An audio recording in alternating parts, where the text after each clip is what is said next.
అతీతంగా ఏది ఏమైనా కానీ ఒక స్థాయిని చేర్చాలి, ఆ స్థాయి ద్వారా వారు నిత్యం ఆనందంగా ఉన్నటువంటి జీవితాన్ని అనుభవించాలి అన్నటువంటి సదుద్దేశంతో మనోప్రస్థానాన్ని గావించినట్లయితే అసలు ఈ మనోప్రస్థానం ఎందుకు జరగాలి అని ఒకసారి మీరు ఆలోచిస్తే అది కేవలం ధ్యాన ప్రస్థానంలోనే సాధ్యమవుతుంది. ప్రాక్టికల్ ఫిలాసఫీ ద్వారా నేను చెప్పేటువంటి ఈ మాటలు ఈ ధ్యాన ప్రస్థానం అనే ల్యాబొరేటరీలో ఒక సైంటిస్టు ఏ విధంగా ఒక రసాయనశాలలో లేదు ప్రాక్టికల్ అతని ల్యాబొరేటరీలో ఎలా చేస్తాడో నేను కూడా ఇక్కడ ఈ ప్రాక్టికల్స్ ధ్యాన ప్రస్థానంలో ఈ మాధ్యమం సంబంధించినటువంటి దాంట్లో ఇక్కడ ప్రాక్టికల్ గానే అన్ని చేస్తూ ఉన్నాను. ఒక విధంగా సైన్స్ ఓరియంటెడ్ గానే జరుగుతుంది. అందుకే సైంటిఫిక్ యోగిగా కూడా చెప్తూ ఉంటారు. నేను మామూలుగా ఇప్పుడు ఉన్నటువంటి అనేక విభాగాలు ఉన్నాయి మనకి, ఈ విభాగాలన్నిటినీ కలిపేశాను మొత్తం. నా రచనలు కానీ మీరు చూసినట్లయితే చదివినట్లయితే మీకు అర్థమవుతుంది. ఎందుకంటే దేనికి దానికి సపరేట్గా ఉన్నా కూడా ఇవన్నీ కూడా ఏకత అన్నది, ఈ భిన్నత్వంలో ఏకత అన్నది మనం గమనించాలి. ఇవన్నీ వచ్చింది ఒక చోట నుంచే అన్నది గమనించాలి. అప్పుడే అర్థమవుతుంది ఎలా దీన్ని నమ్మాలి. ఈ పాయింట్ ఆఫ్ టైంలో ఇదంతా ఒకటే అంటే ఎలా నమ్మాలి అని మీకు సందేహం కలగచ్చు. ప్రస్తుతం ఉన్నటువంటి సమాజంలో స్త్రీ పురుష కలయిక ద్వారా శుక్రకణం అండాన్ని కలిసినప్పుడు ఒకే ఒక కణం ఏర్పడుతుంది. అంతకు మించి ఇంకేం ఉండదు. ఫలదీకరణ జరుగుతుంది తల్లి గర్భంలో. ఆ ఒక్క కణం నుంచే బ్రెయిన్ ఏర్పడుతుంది. కళ్ళు, ముక్కు, చెవి, నోరు, చర్మం, ఇతనికి సంబంధించినటువంటి బోన్స్, సపరేట్ సిస్టమ్స్, ఇతనికి ఉన్నటువంటి blood circulatory system, excretory system, reproductive system, దీనికి సంబంధించినటువంటి ఇవన్నీ సిస్టమ్స్ కూడా కేవలం ఆ ఒక్క కణం నుంచే ఏర్పడుతున్నాయి. బ్రెయిన్ ఏర్పడుతుంది, గుండె ఏర్పడుతుంది, కిడ్నీ ఏర్పడుతుంది, మిగిలిన ఎముకలు అవన్నీ ఏర్పడుతున్నాయి, కళ్ళు ఏర్పడుతున్నాయి, చెవి ఏర్పడుతుంది, బ్రెయిన్ ఫంక్షనింగ్ సిస్టమ్ ఏర్పడుతుంది. ఇవన్నీ కూడా మరి ఒక కణం నుంచే రాలేదా? ఈ ఒక్క మాటను మిమ్మల్ని ఆలోచించమంటున్నాను. ప్రకృతిలో ఉన్నది సత్యం, దీన్ని కాదనడానికి అవకాశం లేదు.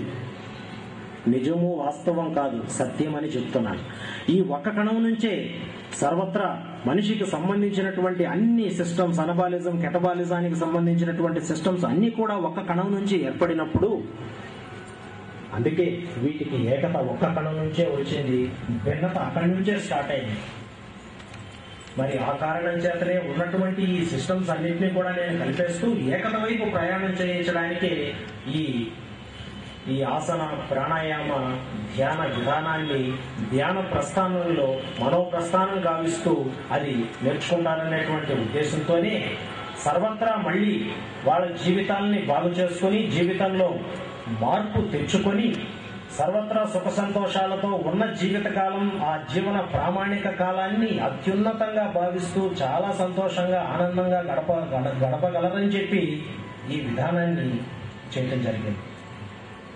అయితే ఇంకొక మాట కూడా చెప్తూ ఉంటాను. ఈ ప్రాక్టికల్ ఫిలాసఫీ అంటే రిలీజియస్ హ్యూమనిజం అని చెప్తాను, మానవత్వమే మతంగా. అయితే ఒక రకంగా బాధ అనిపిస్తుంది.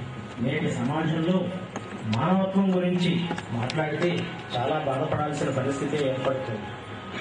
మరి ఒక్కసారిగా ప్రకృతి మాత ఒడిలో పుట్టిన మనుషుల మధ్య తారతమ్యాలు, తారతమ్య భావాలు కరువవుతుందని చాలా బాధపడాల్సినటువంటి సమయం కూడా.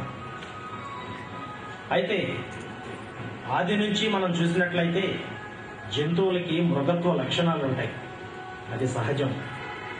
అలాగే మానవుడికి ఉండవలసింది మానవత్వ లక్షణం.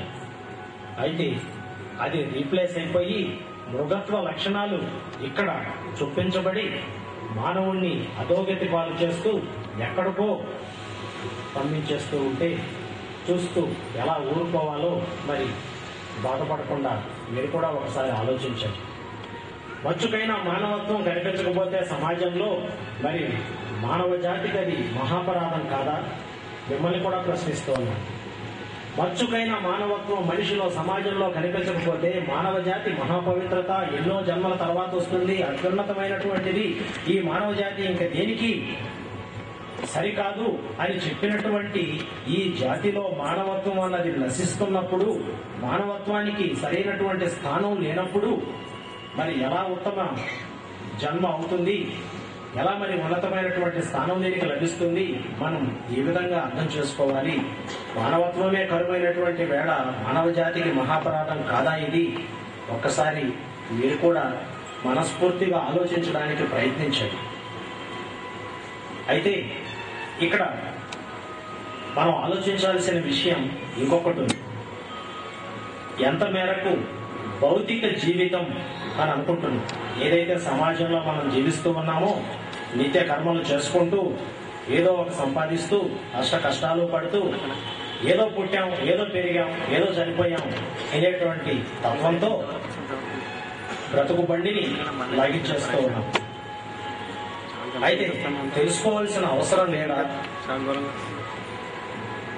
Who are you, what are you, why are you, ఈ 3 ప్రశ్నల్ని సంధించుకోమని నేను చెప్తున్నాను.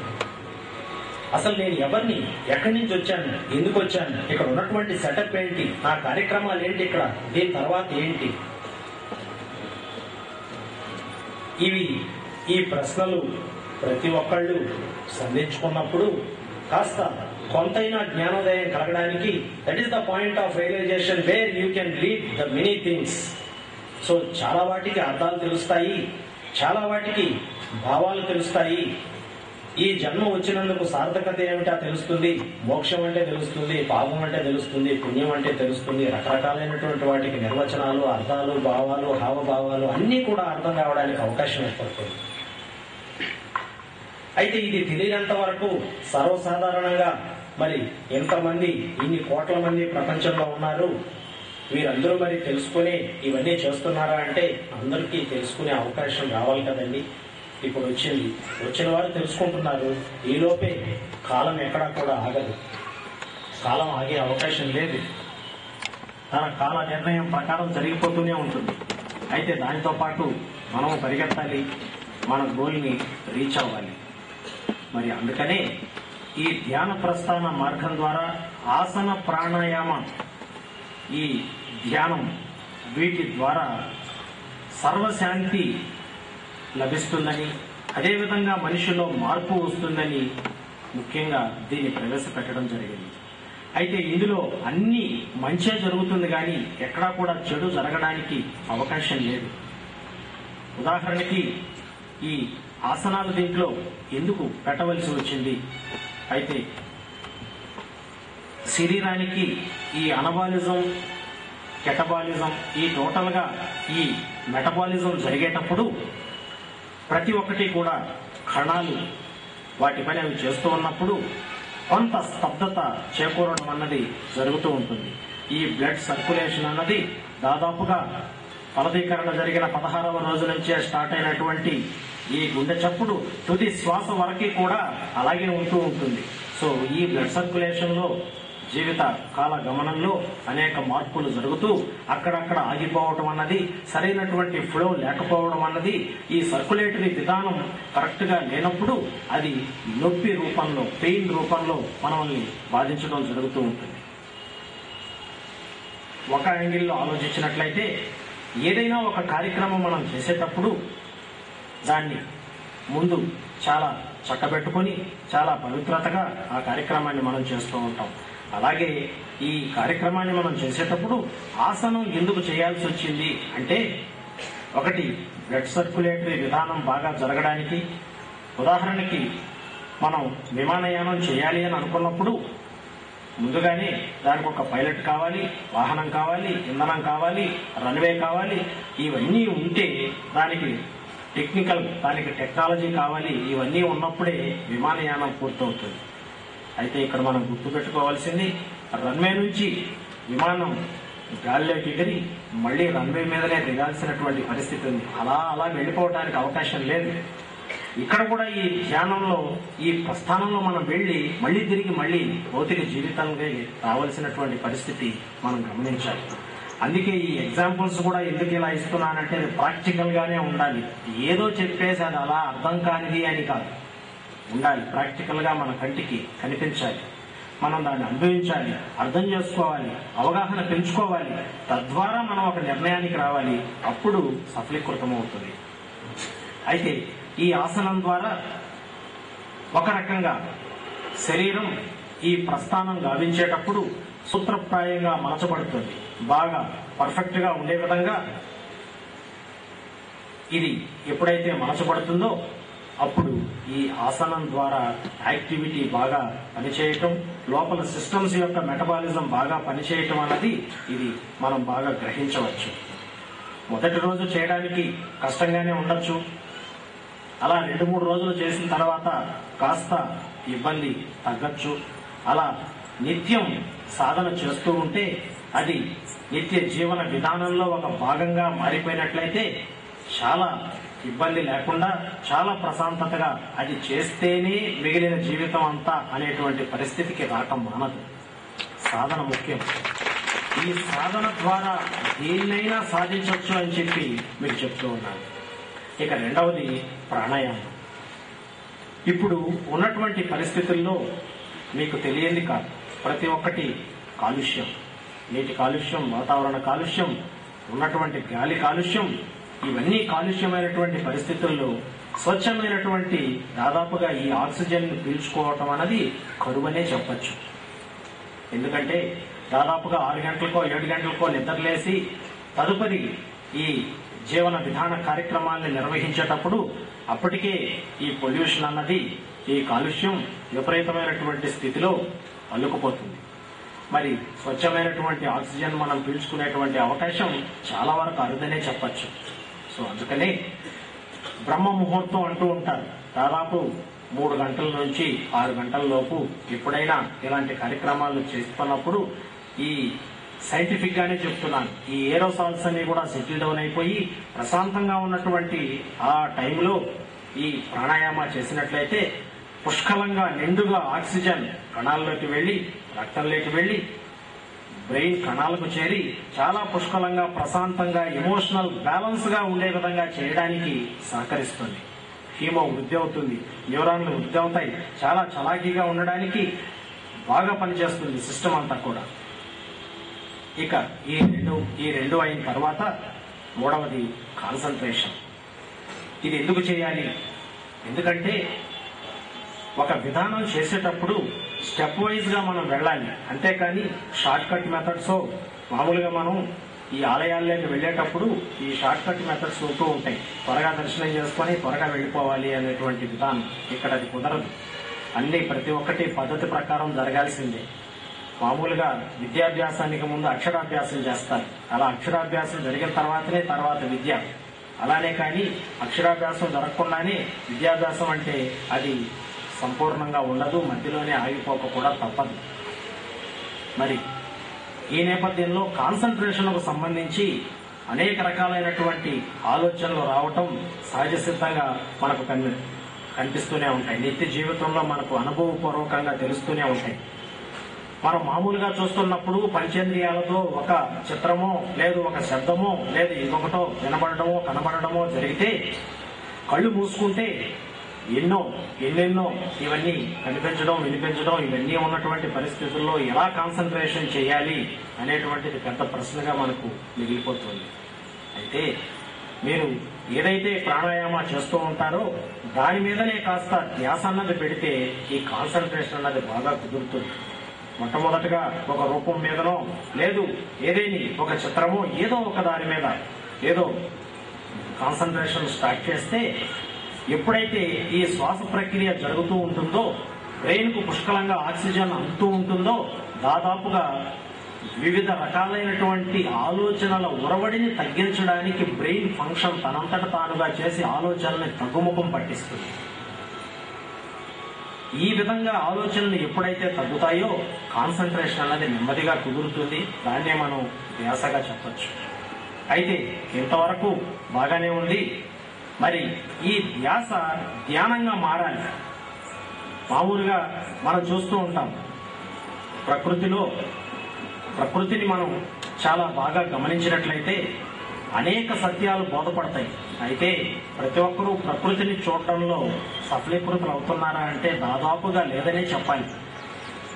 మనకున్నటువంటి ప్రకృతిలో అనేక సత్యాలు ఉన్నాయి. కాకపోతే చూడాల్సిన కోణంలో ఓపికగా చూడాలి, అవగాహన పెంచుకోవాలి, విశ్లేషణ చేయాలి, వాటి ఫలితమేంతో చూడాలి.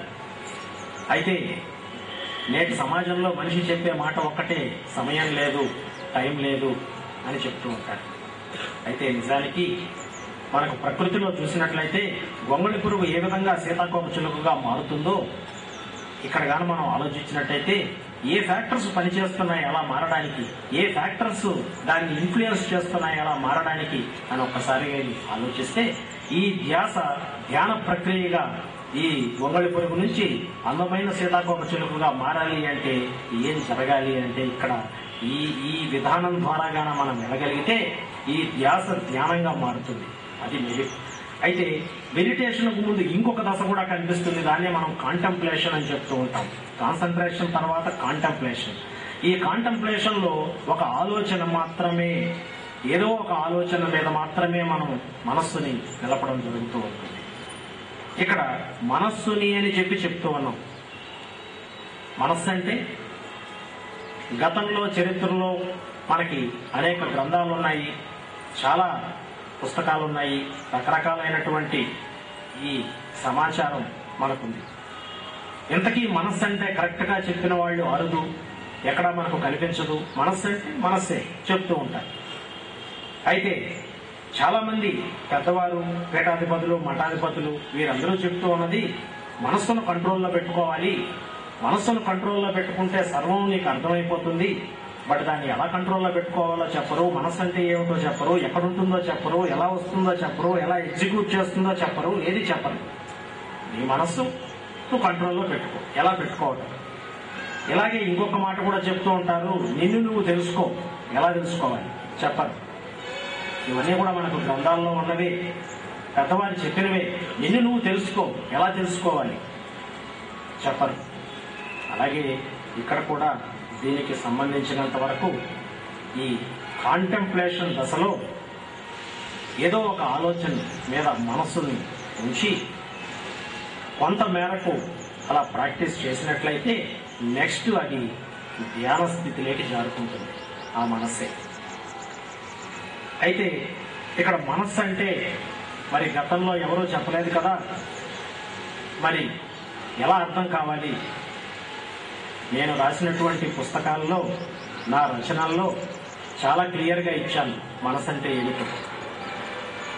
అయితే దానికి ముందు కొంత జ్ఞానం మనకు అవసరం.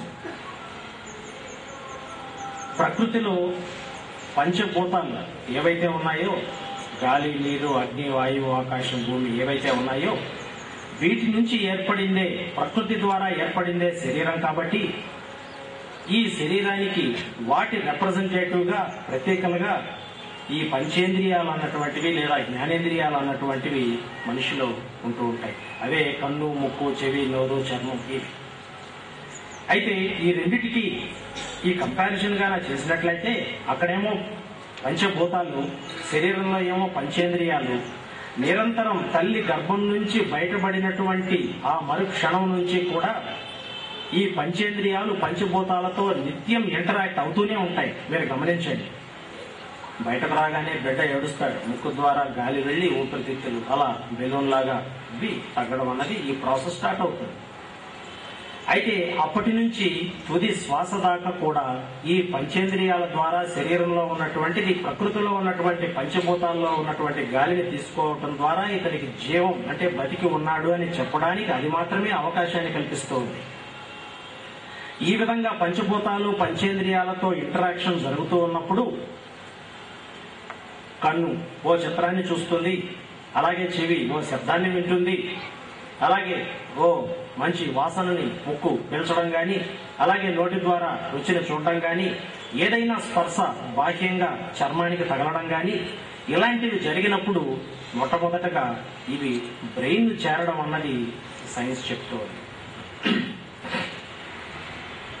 అయితే ఏది సమాచార సేకరణ జరగాలన్నా కూడా ఈ పంచేంద్రియాల ద్వారానే జరగాలి. ఈ పంచేంద్రియాలు కాకుండా వేరే దారి లేదు. No other way, no other go. దీన్ని అర్థం చేసుకోవాలి. ఏదైనా ఒక ఇన్ఫర్మేషన్ ప్రకృతి నుంచి శరీరంలోకి వస్తూ ఉంది అంటే ఈ 5 గేట్ల ద్వారానే రావాల్సినటువంటి ఆవశ్యకత ఉంది. ఉదాహరణకి ప్రకృతిలో ఒక చిత్రాన్ని చూసాం, కన్ను చూసింది. మొట్టమొదటిగా ఏం జరుగుతుంది, దీన్ని ఎక్కడి నుంచి మనసని చెప్పాలి అంటే నా ప్రచురణలో రాశాను. చూసిన మొట్టమొదట స్పందన కలుగుతుంది. ఆ స్పందన కూడా మనకు తెలియదు. ఓ చిత్రాన్ని చూసిన వెంటనే, కన్ను గ్రహించిన వెంటనే స్పందన కలిగి ఆ స్పందన అనుభూతిగా మారుతుంది. ఈ అనుభూతి దరిమిలా ఆలోచనగా మారుతుంది. ఈ ఆలోచనకి మామూలుగా ఇంతవరకు కూడా ఎనర్జీ ఫామ్ లోనే ఉంటుంది. ఈ స్పందన గాని, అనుభూతి గాని, ఈ ఆలోచనని కూడా energy form. We cannot see with our naked eye. So ఇది చూడడానికి అవకాశం లేదు. అయితే ఒక వ్యక్తిలో ఉన్నటువంటి ఆలోచన ఎప్పుడు తెలుస్తుంది అంటే అది క్రియాత్మకంగా ఒక క్రియ జరగాలి, ఒక ఫంక్షన్ జరగాలి, ఒక డీడ్ జరగాలి. దాన్నే మనం కర్మ అని చెప్తూ ఉంటాం. సో వచ్చినటువంటి ఆలోచన ఈ కర్మ పేరుతో అక్కడ డీడ్ యాక్షన్ జరిగినప్పుడు అప్పుడు మనకి ఫలానా పని ఇది జరిగింది, ఇతని మనసులో ఉన్నటువంటి ఆలోచన ఇది, ఇతని హృదయంలో దాగి ఉన్నటువంటి ఆలోచన ఇది అని చెప్పడానికి మనకు అవకాశం ఏర్పడుతుంది. ఆ క్రియ జరిగిన దరిమిలా దాని ఫలితం అనేది ఉంటుంది. అది పాజిటివ్ కావచ్చు, నెగిటివ్ కావచ్చు. మళ్ళీ ఈ రెండు కూడా మెమరీలో నిక్షిప్తం కావడం అన్నది మనం ఇక్కడ గమనించాలి. అంటే మొట్టమొదటగా ఈ పంచభూతాలలో ఉన్నటువంటి దానిని పంచేంద్రియంతో క్యాప్చర్ చేసి స్పందన జరిగి అనుభూతిగా మారి అది ఆలోచన దరిమిలా ఇక్కడ ఉన్నటువంటి ఒక యాక్షన్ జరిగి ఒక క్రియాత్మక నిర్వహణ దరిమిలా దాని ఫలితం ఏర్పడి ఆ ఫలితం పాజిటివ్ కావచ్చు, నెగిటివ్ కావచ్చు, తిరిగి మళ్ళీ స్మృతిలో అంటే మెమరీలో నిక్షిప్తం అవుతుంది. దీనంతటినీ సర్క్యూట్ మొత్తాన్ని కలిపి మనస్సు అంటారు. ఇది అర్థం చేసుకోవాల్సినటువంటి అంశం. మనసు బాగాలేదు, మనసు బాగా ఉంది, మనసు బాగా ఎంజాయ్గా ఉంది, మనసు బాగా డేలా పడిపోయింది అని చెప్తూ ఉంటారు. అసలు మనస్సు అంటే ఏమిటంటే అది అర్థం కాదు. ఇది మనస్సు అంటే ఏదైనా ప్రతి పంచేంద్రియం ద్వారా మొదలైనటువంటిది. అదేవిధంగా శబ్దం కావచ్చు, చిత్రం కావచ్చు, ఒక రుచికి సంబంధించింది కావచ్చు, స్పర్శకు సంబంధించింది కావచ్చు, ఏదైనా కూడా ఈ కంప్లీట్ సర్క్యూట్ జరిగి తీరవలసింది. ఈ సర్క్యూట్ నే మనసు అంటారు. అందుకే ఈ సర్క్యూట్ వరకే దాన్ని మనసు అని అంటున్నాం. దాని తర్వాత అది ఉంటుందా అంటే ఉండదు. మెమరీలో ఉంటుంది, ఇంకొక రూపంలో ఉంటుంది. మళ్ళీ నీకు కావలసినప్పుడు ఆ మెమరీని రీకాల్ చేసినప్పుడు అప్పుడు దానికి సంబంధించినటువంటి ఏ అంశాలు ఉన్నాయో అవి మళ్ళీ రీకాల్ చేసుకోవచ్చు. అందుకని పుట్టుకతో ఎవరు మంచివాడు కాదు, పుట్టుకతో ఎవరు చెడ్డవాడు కాదు అని చెప్తూ ఉంటారు. కారణం ఏమిటంటే నిరంతరం మనసు మారిపోతూ ఉంటుంది. ఇక్కడ పరిస్థితులు, అక్కడ ఉన్నటువంటి పరిసరాలు, ఇక్కడ జ్ఞానేంద్రియాలు, ప్రకృతి, దీనికి సంబంధించి మనసు నిత్యం మార్పుకు లోనవుతూ ఉంటుంది. దీన్ని గమనించాలి. ఒకసారి నేను చెప్పేది ప్రతి ఒక్కటి కూడా ప్రాక్టికల్ ఫిలాసఫీలో భాగమే కాబట్టి మీరు ప్రాక్టికల్ గా ఆలోచించి చూడొచ్చు. ఒక చిత్రాన్ని చూడండి, ఏం జరుగుతుందో గమనించండి, దాని తర్వాత ఏం జరుగుతుందో చూడండి. అందుకే కారణం, కార్యం, ఫలితం అన్నాను. సో ఏదైనా మనం తప్పు చేసి దరిమిలా ఇబ్బంది పడేదానికన్నా కూడా ఆ కార్యం చేసే ముందు కారణం దగ్గరే దాన్ని కరెక్షన్ చేస్తే, దాన్ని రెక్టిఫై చేస్తే, కరెక్ట్ గా ప్రాపర్ గా ఇంజెక్ట్ చేస్తే ఇక్కడ వచ్చే ఫలితం కూడా మనకి పాజిటివ్ గానే ఉంటుంది, కరెక్ట్ గానే ఉంటుంది. అందుకే కారణం, కార్యం, ఫలితం. సో మనం కారణం దగ్గరే గాన కరెక్ట్ చేసినట్లయితే ఇది ముఖ్యంగా నేటి సమాజంలో విద్యార్థులకు బాగా పనికొస్తుంది. ఒక విషయాన్ని మనం సేకరించినప్పుడు కరెక్ట్ విధానంలో దాన్ని ఇన్పుట్ ఇచ్చినట్లయితే కరెక్ట్ గా ప్రాసెస్ జరుగుతుంది, కరెక్ట్ గా అవుట్పుట్ వస్తుంది, కరెక్ట్ రిజల్ట్ వస్తుంది. అలా కాకుండా ఇన్పుట్ లోనే మనం తేడా ఇచ్చినట్లయితే కంప్యూటర్ సైన్స్ వారికి బాగా తెలుస్తుంది అనుకుంటాను. ఇన్పుట్ లో, డేటాలోనే, ప్రోగ్రామ్ లో చిన్న తేడా వచ్చింది అంటే టోటల్ ప్రాసెస్ జరిగిన తర్వాత, ఎగ్జిక్యూషన్ అయిన తర్వాత మనకు రాంగ్ రిజల్ట్స్ చూపించడం జరుగుతూ ఉంటుంది. మళ్ళీ వెనక్కి వచ్చి లూప్ లో ఆ ప్రోగ్రామ్ ని కాస్త రెక్టిఫై చేస్తే మళ్ళీ కరెక్ట్ రిజల్ట్స్ కోసం చేస్తూ ఉంటారు. బహుశా అంతేననుకుంటారు. సో ఈ విధమైనటువంటి విధానం ద్వారా కారణంలోనే కరెక్ట్ చేసినట్టయితే ఈ కార్యం కరెక్ట్ గా జరుగుతుంది, దాని ఫలితం కరెక్ట్ గా వస్తుంది, రిజల్ట్ కరెక్ట్ గా వస్తుందని చెప్తూ ఉన్నాను. ఇక ఈ ధ్యానం, ఈ మనస్సు అన్నది అర్థమైన తర్వాత మనస్సు బాగాలేదు అని చెప్తూ ఉంటారు. ఎక్కడ బాగాలేదు, ఎందుకు బాగాలేదు అన్నది ఒకసారి ఆలోచిస్తే చాలా క్లియర్ గా ఇప్పుడు చెప్పినటువంటి ఈ డెఫినేషన్ మనస్సు ఏదైతే ఉందో కేవలం ఈ 5 రహదారులు గుండానే ఏ సమాచారమైనా వెళ్లి ఉండే అవకాశం ఉంది. కాబట్టి వినినటువంటి సమాచారం కావచ్చు, చూసినటువంటి చిత్రం కావచ్చు, తగిలినటువంటి స్పర్శ కావచ్చు, తిన్నటువంటి రుచికి సంబంధించింది కావచ్చు, లేదు పీల్చినటువంటి ఈ వాసన సంబంధించింది కావచ్చు, వీటిల్లోనే ఉంటుంది. కాబట్టి అప్పటికి ఆ మనసు బాగాలేకపోవడానికి కారణం ఏమిటి అని చెప్పి తులనాత్మకంగా విశ్లేషణ జరిపించినట్లయితే మనం ఎందుకు బాగాలేమన్నది ఆ ఆన్సర్ మనకే తెలుస్తుంది. సో దాన్ని రెక్టిఫై చేసుకున్నట్లయితే మనస్సు బాగా ఉండడానికి కేవలం సృష్టిలో ఉన్నది ఒకే ఒకటి ధ్యానం, మెడిటేషన్ మాత్రమే అని చెప్పి చెప్తూ ఉన్నాను. కేవలం ధ్యానం ద్వారానే మనస్సును బాగా ఉన్నత స్థితి నుంచి ఉన్నత స్థితికి తీసుకెళ్ళాలి.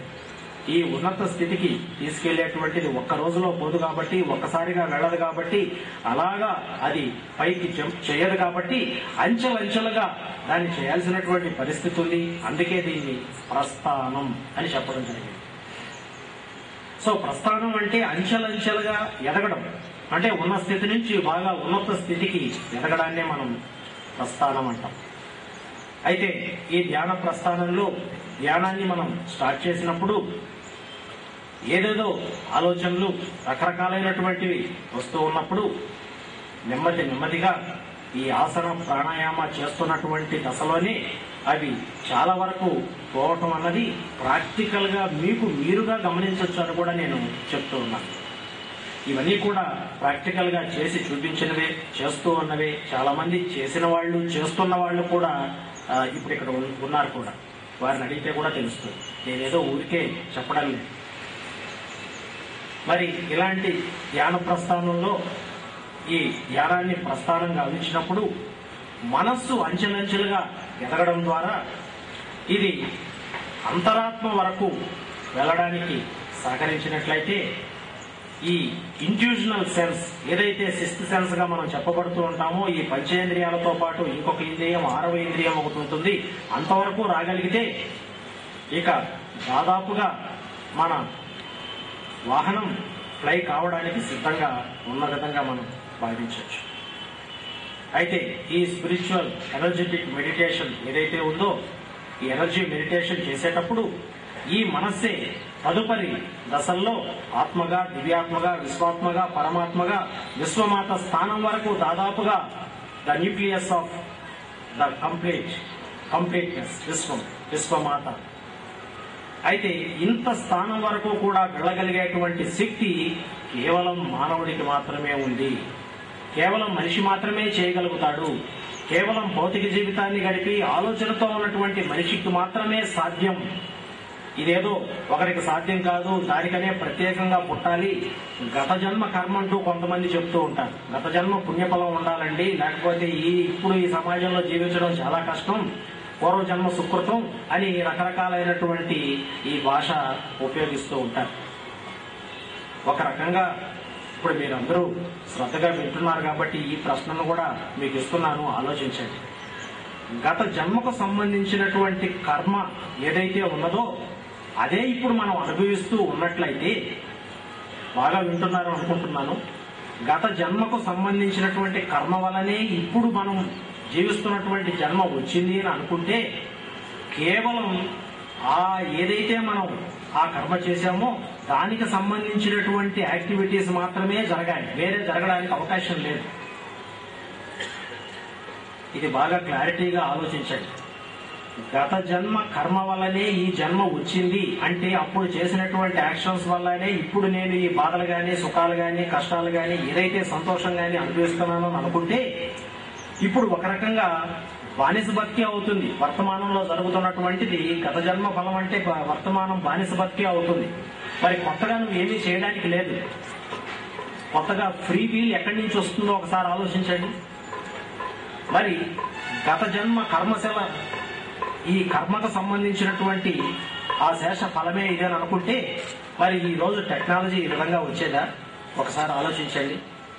ఇప్పుడు ఉన్నటువంటి మన ఈ కంఫర్ట్స్ అన్ని కూడా టెక్నాలజీకి సంబంధించింది. ఇవన్నీ కూడా ఈ కొత్త ఇన్వెన్షన్స్ కానివ్వండి, కొత్త డిస్కవరీస్ కానివ్వండి, కొత్తగా కనుక్కున్న ప్రతి ఒక్కటి కూడా వచ్చేదా? మరి ఇవన్నీ కూడా గత జన్మ కర్మ వల్లనే జరుగుతుంది. ఫ్రీ వీల్ ఎక్కడి నుంచి వస్తుందో ఒకసారి ఆలోచించమంటున్నాను.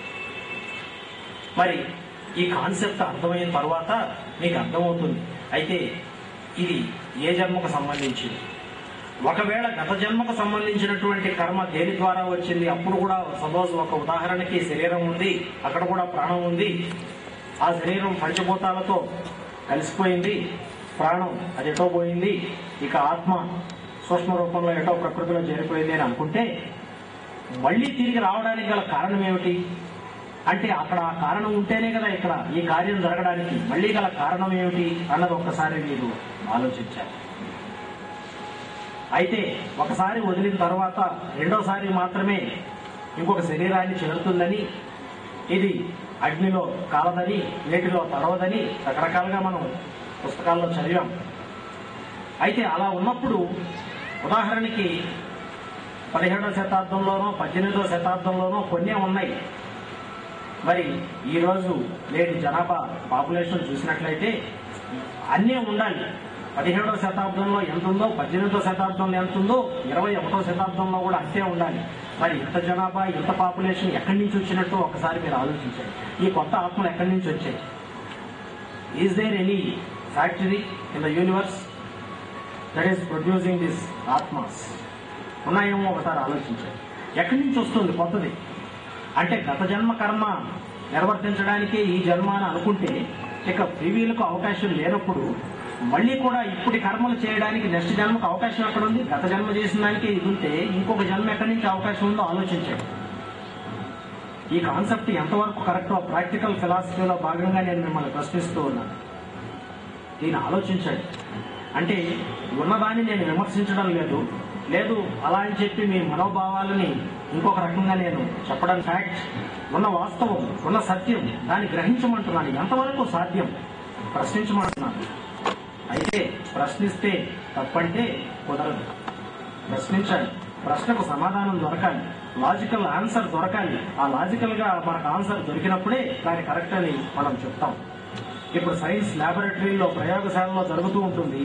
ఏమీ లేకుండా, కరెక్ట్ అయినటువంటి రీజన్స్ లేకుండా, కరెక్ట్ అయినటువంటి ఫ్యాక్టర్స్ లేకుండా ఈ ఆన్సర్ ఎంత పెట్టుకోండి అంటే కుదరదు. అది నిరూపణకు నిలవాలి. మీరు చేసినా రావాలి, నేను చేసినా రావాలి, ఇంకొక థర్డ్ పార్టీ చేసినా రావాలి. అప్పుడే దాన్ని సైన్స్ అంగీకరిస్తుంది.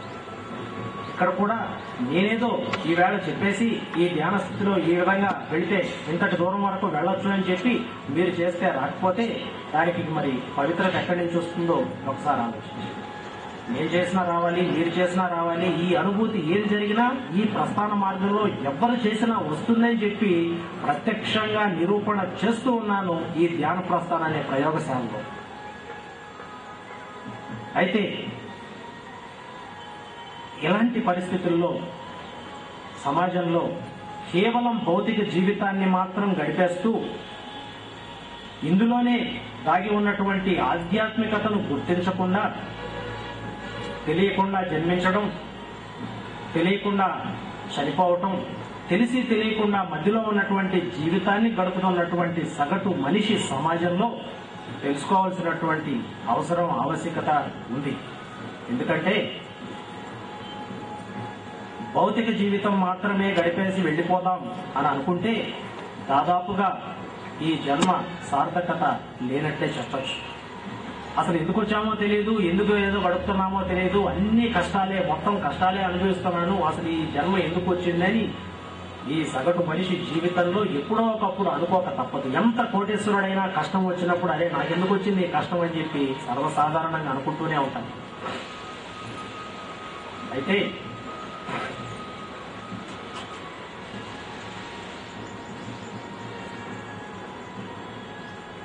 అయితే కేవలం భౌతిక జీవితాన్ని మాత్రమే గడిపితే కుదరదు. అందులోనే దాగి ఉన్నటువంటి ఈ ఆధ్యాత్మికత ఏదైతే ఉందో దాన్ని ఓపెన్ అప్ చేయాలి అంటే కేవలం ఒకే ఒక మార్గం ఈ ఆసన ప్రాణాయామ ధ్యానం అని చెప్పి మీకు చెప్తూ ఉన్నాను.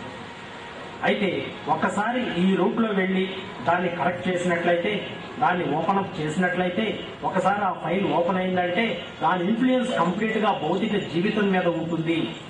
ఈ భౌతిక జీవితంలో ఉన్నటువంటి మీ ఏదైతే ఉందో జీవన శైలి మారిపోతుంది, మీరు ఉన్నటువంటి ప్రవర్తన మారుతుంది, మీరు ఉన్నటువంటి సంబంధాలు మారుతాయి, మీరు ఇతరుల పట్ల చూపించేటువంటి ప్రేమ, జాలి, దయ, గుణం ఎన్నైనా చెప్పచ్చు. ప్రేమతత్వం, ఆత్మీయత ఇవన్నీ కూడా మార్పు రావడానికి అవకాశం ఇందులోనే దాగి ఉంది. ఎక్కడో లేదు ఆధ్యాత్మికత, మీలోనే ఉంది, ఆ మనసులోనే దాగి ఉంది. అందుకే దాన్ని ప్రస్థానం గావిస్తే ఖచ్చితంగా అక్కడ మీరు ఈ సుఖశాంతులను అనుభవించవచ్చు అని కూడా నేను చెప్తూ ఉన్నాను.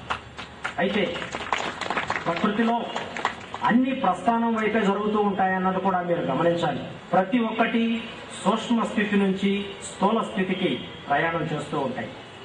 అలాగే తర్వాత స్థూలం నుంచి సూక్ష్మానికి ఇది నిత్యం జరుగుతున్నటువంటి సత్యం. ఇది కాదని చెప్పడానికి లేదు.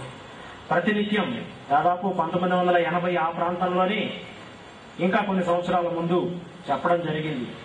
యూనివర్స్ ఈజ్ ఎవర్ ఎక్స్పాండింగ్ అని చెప్పాను.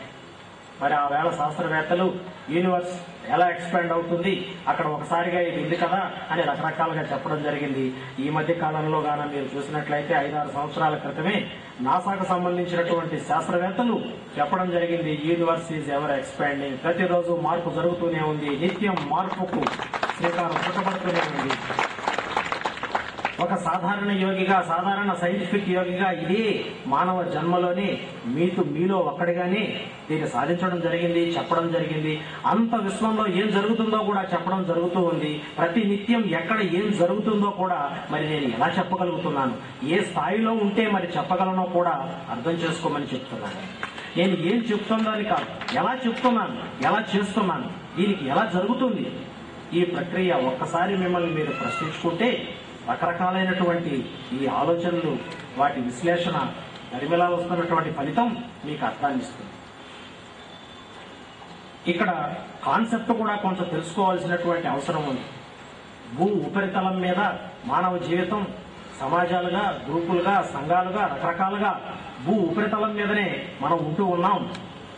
ఇదే జీవితం అనుకుంటున్నాం.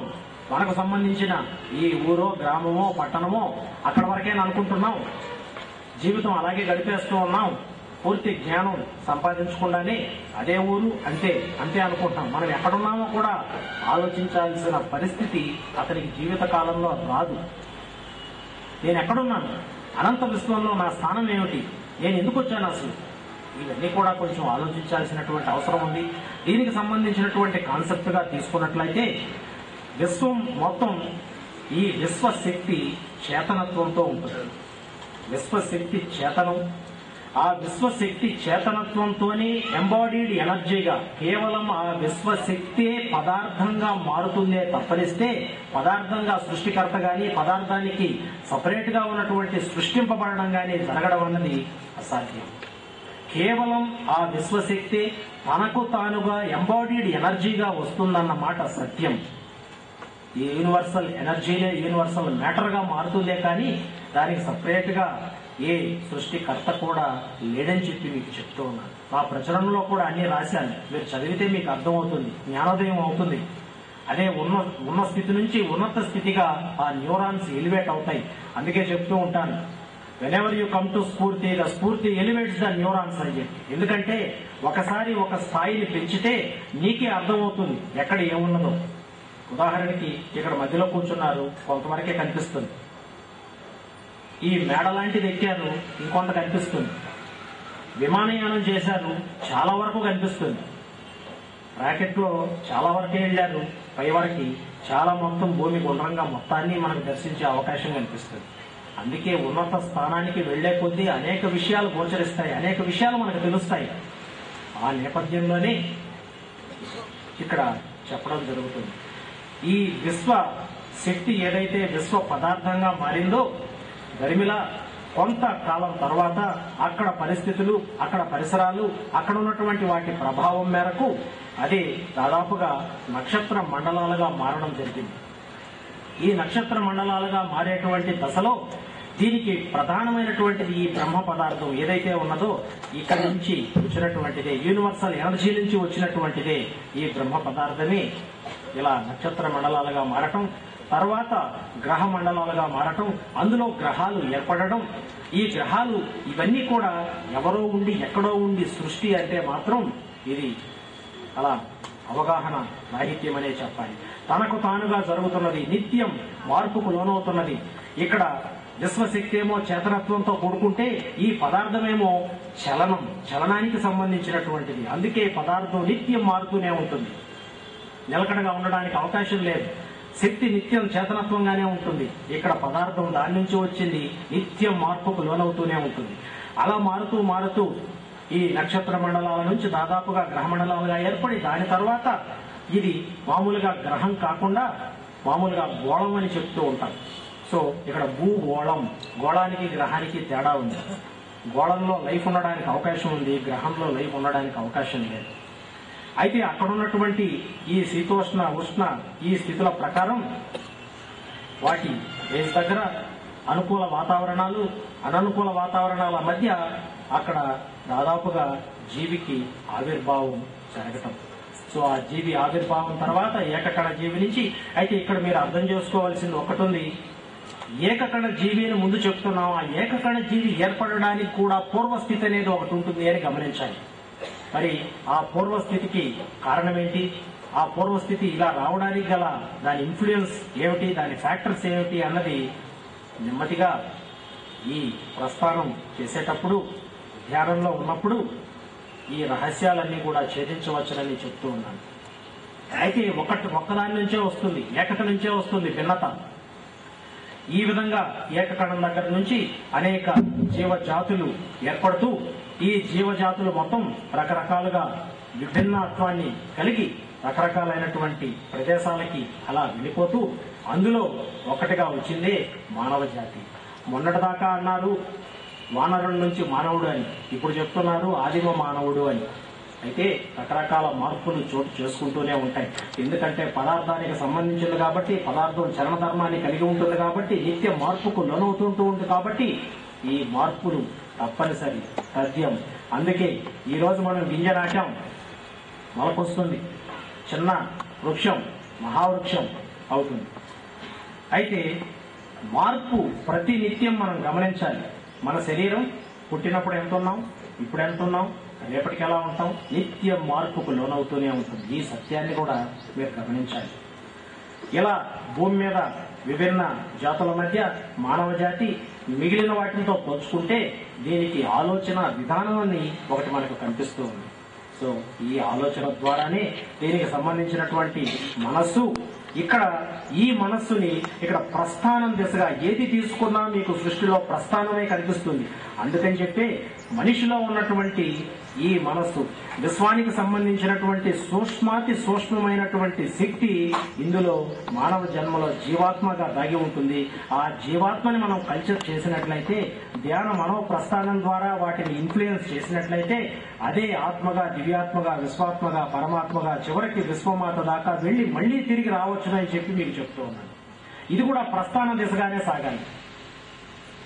ప్రకృతిలో ఉన్నదే, నేను కొత్తగా ఏం చెప్పడం లేదు, ప్రకృతిలో ఉన్నదే ప్రస్థానం ఎలా జరుగుతున్నదో ఇక్కడ కూడా మనిషిలో ఉన్నటువంటి జన్మతహా వచ్చినటువంటి ఆ యూనివర్సల్ ఎనర్జీ ఏదైతే ఉన్నదో, ఆ జీవాత్మ ఏదైతే ఉన్నదో దానిని మనం ప్రస్థానం గావించినట్లయితే సర్వశాంతులు, సర్వసుఖాలు, మనిషి దాదాపుగా ఉత్తమ జన్మ అని చెప్పడానికి, సార్థకత అని చెప్పడానికి ఇవన్నిటికీ కూడా ప్రత్యేకంగా మారుతుంది. అందుకు ఈ ధ్యాన ప్రస్థానం ఉపయోగపడుతుందని కూడా మీకు తెలియజేస్తున్నాను. అయితే 8 సంవత్సరాల వయసు వచ్చిన ఎవరైనా సరే ఈ ప్రాసెస్ ని స్టార్ట్ చేయొచ్చు. నెమ్మదిగా చేస్తూ ఉంటే రాబోయే కాలంలో వచ్చేటువంటి విపరీతమైనటువంటి ఈ పరిణామాల్ని తట్టుకునేటువంటి ఏకైక విధానం కూడా కాబోతుందని చెప్తున్నాను. దాదాపుగా ప్రపంచం మొత్తం 2020 కల్లా ధ్యానం అంటే ఏంటి, ధ్యాన విధానం అంటే ఏంటి, ధ్యానం వల్ల కలిగే లాభాలేమిటి, అప్పుడు ఈ విధానానికి వచ్చేటువంటి పేరు ప్రఖ్యాతులు కూడా మీరు చూడబోతున్నారు. సో ఇది రాబోయేటువంటి భవిష్యత్తులో జరగబోయేటువంటి కార్యక్రమాలు. అలాగే దీనికి సంబంధించినవి కొన్ని ఆలయాలు కూడా నిర్మించాలనేటువంటి ఆలోచన కూడా ఉన్నది. ఉదాహరణకి ఎప్పుడో మీడియం ధ్యాన ప్రస్థాన్ సెంటర్ ఉన్నప్పుడు, ఆ మీడియం ఉన్నప్పుడు అక్కడ మాత్రమే మీ ప్రశ్నలకు సమాధానాలు అవి ఇస్తూ ఉంటే చాలా మందికి వచ్చి కలిసే అవకాశం ఉండకపోవచ్చు, ఆ రోజుకు రాకపోయే అవకాశం ఉండకపోవచ్చు. అందుకే నేను చెప్తూ ఉంటాను, ఎవరైనా సరే ఒక్కసారి నా ఎనర్జీ ఆరాలోకి వచ్చి వెళితే తర్వాత రాకపోయినా పర్వాలేదు, నేను ఇచ్చిన మాటను నెరవేరుస్తారని చెప్పి గతంలో కూడా చెప్పారు. ఒకసారి నా ప్రాంగణంలోకి వచ్చినట్లయితే కంప్లీట్ గా యువర్ అండర్ స్కాన్ అని కూడా చెప్తూ ఉన్నాను. మీకు ఏం కావాలో నాకు తెలుసు, ఎప్పుడు ఎలా ఇవ్వాలో కూడా తెలుసు, ఆ టైంకు మీకు చెప్పకుండానే ఇస్తానని కూడా చెప్తున్నాను. ముందుగా చెప్పాను అనుకోండి, ఆ రిజల్ట్ ముందు తెలిసిపోతే ఆ థ్రిల్ ఉండదు కదండి. అందుకని ఎప్పుడు ఇవ్వాలో అప్పుడే ఇస్తాను. మీరు కూడా ఆలోచించిన విధంగా ఆ మార్పుకు శ్రీకారం చుట్టబడుతుంది. అందుకని ప్రతినిత్యం ధ్యానం చేయమంటున్నాను, ఒక ఛానల్ ఏర్పాటు చేసుకోమంటున్నాను. ఎక్కడ మీరు బాధతో ఏదైనా ఇబ్బందుల్లో ఉన్నప్పుడు ఒక్కసారి అలా సంకల్పం చేస్తే వెంటనే నన్ను అది రీచ్ అవుతుంది. నా నుంచి మీకు ఏదో ఒక రూపంలో మెసేజ్ అందుతుందని కూడా మీకు చెప్తాను. ఇది నా గురించి ఏదో గొప్పలు చెప్తూ మీ చేత చప్పట్లు కొట్టించుకొని ఏదో ఈ రోజు కార్యక్రమం అయిపోయింది ఇక సర్దుకొని వెళ్ళిపోతున్నాను శ్రీకాంత్. చాలా మంది ఇందులోనే ఉన్నారు, ఈ సమూహంలోనే చాలా మంది ఉన్నారు గతంలో నా దగ్గరికి వచ్చిన వాళ్ళు. ఇలాంటివేవి నాకు అవసరం లేదు కూడా. మీ ఆనందం కోసమే, మీకోసమే, సమాజంలో మార్పు కోసమే, సరికొత్త సమాజంగా ఉండాలని మనం ఈ ఆధ్యాత్మిక వాతావరణాన్ని సమాజంలో బాగా చూడగలిగినటువంటి రోజు రావాలని చెప్పి ఈ కార్యక్రమాలన్నీ చేయటం కూడా జరుగుతోంది. ప్రత్యేకించి మీకు ఏం కావాలి అన్నది మీరు చెప్తేనే తెలుసుకునేటువంటి స్థితిలో నేను లేనని చెప్పి కూడా మీకు చెప్తూ ఉన్నాను. మీరు చెప్పాల్సిన అవసరం లేదు. ఒకసారి నా ప్రాంగణంలో ఉంటే ఎవరికి ఏం కావాలో నాకు తెలుసు. ఆ టైం ఎప్పుడో అంతవరకు వెయిట్ చేస్తాను. చాలా మంది వస్తూ ఉంటారు గురువు గారి దగ్గరికి. చాలా సార్లు నేను వచ్చాను, అయినా నా పని జరగలేదు, అందరి పనులు జరిగిపోతున్నాయి. అయితే ఒక్కొక్కటి ఒక్కొక్క ఆ ప్రాప్తం అనేది ఉంటుంది. ఆ టైంను బట్టి, మీ టైం ఆఫ్ బర్త్ను బట్టి, మీకు సంబంధించినటువంటి అంశాలు, మీకు సంబంధించినటువంటి ఆ జీవితం, అందులో వచ్చినటువంటి సంఘటనలు, ఎప్పుడు ఏది చేస్తే మీకు మంచి జరుగుతుందో అది మాత్రం చేయడానికి ఆటోమేటిక్ గా మీ సంకల్పం ప్రకారం అది జరిగిపోతూ ఉంటుంది. చాలా మందికి అది జరిగింది కూడా. నేను అందుకే ప్రాక్టికల్ గా ప్రూఫ్ చూపిస్తూనే ఉన్నాను. చాలా మందికి ఇది జరగదు అనుకున్న వాళ్ళకి జరిపి చూపించాను, ఇది జరిగి తీరుతుంది అన్న వాళ్ళకి ఇది జరగదు, దీని పరిస్థితులు ఇలా ఉన్నాయని చెప్పి ఎక్స్ప్లెయిన్ చేయడం కూడా జరిగింది. అందుకని ధ్యాన మనో ప్రస్థానానికి వచ్చేవాళ్ల సంఖ్య అలా పెరుగుతూ ఇక్కడ ఉన్నటువంటి మాధ్యమం ఎవరైతే ఉన్నారో ఈ కాలం చాలకుండా అక్కడ చాలా మంది రాలేకుండా ఇంటి దగ్గరే మేము ధ్యానంలో కూర్చుంటాం, మాకు ఏదైనా అవకాశం ఉందంటే నేను గతంలో 4-5 మీటింగుల్లో కూడా చెప్పాను. కేవలం నా ఫోటో పెట్టుకుని ఈ ధ్యాన విధానాన్ని కరెక్ట్ గా చేయండి, మీరు ఎక్కడికి రావాల్సిన అవసరం లేదు, మీ ఇంటికి నేను వస్తానని చెప్పుకుంటాను. మీ దగ్గరికి నేను వస్తాను, నా దగ్గరికి మీరు రావాల్సిన అవసరం లేదు. నాకు కావాల్సిందల్లా డెడికేషన్, ప్యూరిటీ, క్లారిటీ. మీరు చేసే యాక్షన్స్ లో క్లారిటీ కావాలి, మీ మనసులో ప్యూరిటీ ఉండాలి. ఆ డెడికేషన్, భక్తి, శ్రద్ధ ఇవి కావాలి. మనస్ఫూర్తిగా నిష్కల్మషమైనటువంటి మనస్సుతో ప్రార్థించండి. ఆ క్షణమే నేను అక్కడ ఉండకపోతే అడగండి. ఆ వైబ్రేషన్ రూపంలోనో ఏదో ఒక మెసేజ్ రూపంలో నా ప్రజెన్స్ ని మీరు అక్కడ ఫీల్ కావచ్చు. అందరూ దాదాపుగా ఈ స్ఫూర్తి కుటుంబం మిగిలిన సమాజానికి మార్గదర్శకంగా ఉండే విధంగా ప్రవర్తించండి. ఉన్నత స్థానాన్ని పొందండి. ఉన్నతంగా న్యూరాన్స్ ని బాగా యాక్టివేట్ చేయడానికి ప్రయత్నించండి. ప్రతినిత్యం ధ్యాన విధానాన్ని పాటించండి. ఇవన్నీ చేస్తే దాదాపుగా వచ్చినటువంటి జీవితానికి సార్థకత లభిస్తుంది. సో ఈవేళ మరి ఈ కార్యక్రమానికి చాలా మంది కష్టపడ్డారు. అదే పనిగా వాలంటీర్లు అక్కడి నుంచి రావటం, ఇక్కడ ఉన్నటువంటి వాలంటీర్లు రావటం, ప్రముఖులంతా కూడా వారి కాలాన్ని వెచ్చించి, అలాగే వీరందరికీ కూడా ఇక్కడ ఈ కార్యక్రమంలో పార్టిసిపేట్ చేసిన ప్రతి ఒక్కరికి పేరు పేరున ఆశీర్వదిస్తూ సెలవు తీసుకుంటున్నాను.